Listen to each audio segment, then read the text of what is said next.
यहाँ गांव आलनपुर में मौजूद मेरे सभी बड़े बुजुर्ग और भाई, आप सभी को नमस्कार, अस्सलाम वालेकुम। सबसे पहले तो मैं आप सभी का तहे दिल से शुक्रिया अदा करना चाहती हूँ कि आपने इतना अच्छा प्रोग्राम हमारे लिए बनाया, और अक्षु भैया का कि इतना दबाव पड़ने के बाद भी ये लोग अपनी जगह पे मजबूती से खड़े रहे और किसी का दबाव ना मानते हुए आज ये प्रोग्राम कराया गया। आप सभी का बहुत बहुत शुक्रिया। साथ ही अशोक प्रधान जी, धीरज चौधरी जी, राम कुमार जी, सत कुमार जी, अमन कुमार जी, ओमपाल जी, विशंबर मास्टर जी, सत्यपाल जी,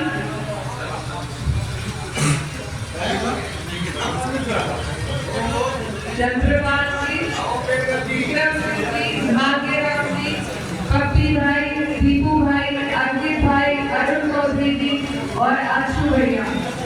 अगर किसी का नाम बच गया हो, रह गया हो तो मैं माफी चाहती हूँ, और मैं धन्यवाद करना चाहती हूँ अमृत भैया का भी, जिन्होंने ये पूरा प्रोग्राम नई कामों में हमारा लगवाया।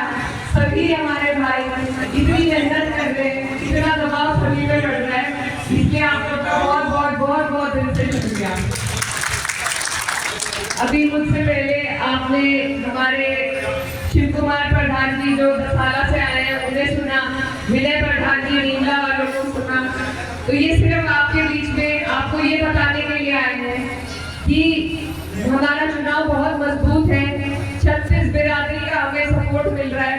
कांधला, शामली, थाना भवन, कैराना में मजबूत आप लोग चुनाव लड़ रहे हैं, और आप सबसे यही गुजारिश है कि यहाँ किसी का दबाव ना माने और यहाँ भी उसी मजबूती के साथ आप सब खड़े हो जाए। मैं बहुत छोटी हूँ और आप लोग जानते हैं 2022 में किस तरीके से मेरे भाई पे झूठे मुकदमे लगाकर उन्हें जेल भेजा गया, दबाव बहुत बनाया गया, मुझ पर भी दबाव बनाया गया, और मैं आपकी छोटी बहन हूँ, मैं इनके दबाव में नहीं आई। तो मेरी आप सबसे यही गुजारिश है कि आप भी कोई इनके दबाव में ना आइएगा। जो दबता है ये उन्हीं को दबाते हैं, और जो लड़ने का काम करते हैं उनसे ये खुद डर जाते हैं। तो आप सबको ये लड़ाई मजबूती से लड़नी है, क्योंकि ये चुनाव बहुत जरूरी है हमारे आने वाले मुस्तकबिल के लिए, हमारे बच्चों के लिए, हमारी अगली पीढ़ियों के लिए ये चुनाव बहुत जरूरी है। ये देश का चुनाव है, देश की सरकार को बदलने का चुनाव है, और हम सब तभी देश के सच्चे नागरिक कहलाएंगे जब हम इसे जिम्मेदारी के साथ लड़े। मैं आप सबसे ये पूछना चाहती हूँ कि आप लोगों ने 90% पोल करके जिन्हें चुना था, क्या वो कभी आपके गांव में आए? मुझे ये लगता है कि वो शायद वोट मांगने भी नहीं आए थे, और ये गलती हमारी है, उनकी गलती नहीं है। गलती हमारी है कि हमने उन्हें तब वोट दिया जब उन्होंने हमारा वोट मांगा भी नहीं। ऐसे आदमी को आपके वोट की क्या कदर होगी जो आपके बीच में वोट ही मांगने नहीं आया? तो ये गलती उनकी बिल्कुल नहीं है, आपकी और हमारी है कि हमने उन्हें जिताया बिना उनसे कोई मेहनत कराए, कोई वादे लिए, उन्हें जिताने का काम किया, और बदले में उन्होंने आपको सिर्फ निराशा दी। इस बार अब ये वक्त है कि आप लोग अपनी इस गलती को, हम सब मिलकर इस गलती को सुधारें, और ऐसे लोगों को चुनें जो कम से कम आपके बीच आए, आपके सुख दुख में खड़े हो, आपकी आवाज उठा सके। मैं छोटी हूँ जरूर हूँ, लेकिन मैं दबूंगी किसी से भी नहीं, मजबूती के साथ आपकी लड़ाई लड़ने का काम करूंगी। मेरे जो वालिद साहब थे, मेरे पिताजी थे, उन्होंने सिवाय अपने लोगों के काम करने के, सिवाय अपने लोगों में नाम कमाने के अलावा उन्होंने और कुछ नहीं कमाया। तो उन्हीं की ये विरासत है जिसको आगे लेकर मुझे और आप सबको बढ़ना है, और मैं यही जिम्मेदारी उठाना चाहती हूँ। अगर आप लोग मुझे मौका दें कि जिस तरीके से मेरे पिताजी ने आप सबके काम करे बिना किसी भेदभाव के, कोई उनके दर पे चला गया तो उन्होंने ये नहीं पूछा कि मुझे वोट दिया था या नहीं दिया था, उन्होंने पहले काम किया और बाद में वोट के लिए कहा। तो ये मेरे घर की पहचान है, मेरे वालिद मेरी पहचान है, और मैं उन्हीं की पहचान को आपके बीच आगे बढ़ाना चाहती हूँ।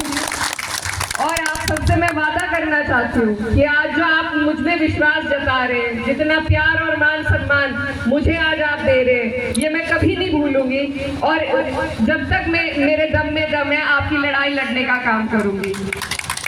अब मैं आपसे बस आखिर में यही कहना चाहती हूँ कि ये जो हमारा जोश है, ये जो आपका प्यार है, मान सम्मान है, इसे ज़रूरी है कि हम वोट में तब्दील कर सकें। आने वाली तारीख हमारी 19 अप्रैल की है, निशान साइकिल का है और आप सबसे वोट की दरख्वास्त है कि आप लोग अपने आसपास के वोटों की भी जिम्मेदारी लें। पर जितने भी हमारे सपोर्टर हैं, चाहे किसी भी बिरादरी के हों, हमें कोशिश करनी है कि हमारी वोट परसेंटेज ज़्यादा से ज़्यादा हो, क्योंकि हमारे लोगों पे, जो विपक्ष के लोग हैं, उन पर सरकार दबाव ज़रूर बनाने का काम करेगी और दबाव का जवाब सिर्फ वोट परसेंटेज बढ़ा के दिया जाएगा। तो इसलिए आप लोग, अब टाइम कम है, महीने भर का टाइम है, आप लोग हिम्मत जुटाएं, मेहनत करें और अब मजबूती दिखाने का टाइम है और आप लोग हिम्मत से वोट डालें, इस चुनाव को लड़वाने और जितवाने का काम करें। और जैसे मैं आज आपके बीच में आई हूँ, इसी तरह मैं आपके बीच में आपकी लड़ाई लड़ने का काम करूंगी। बहुत बहुत धन्यवाद। जय हिंद, जय समाज।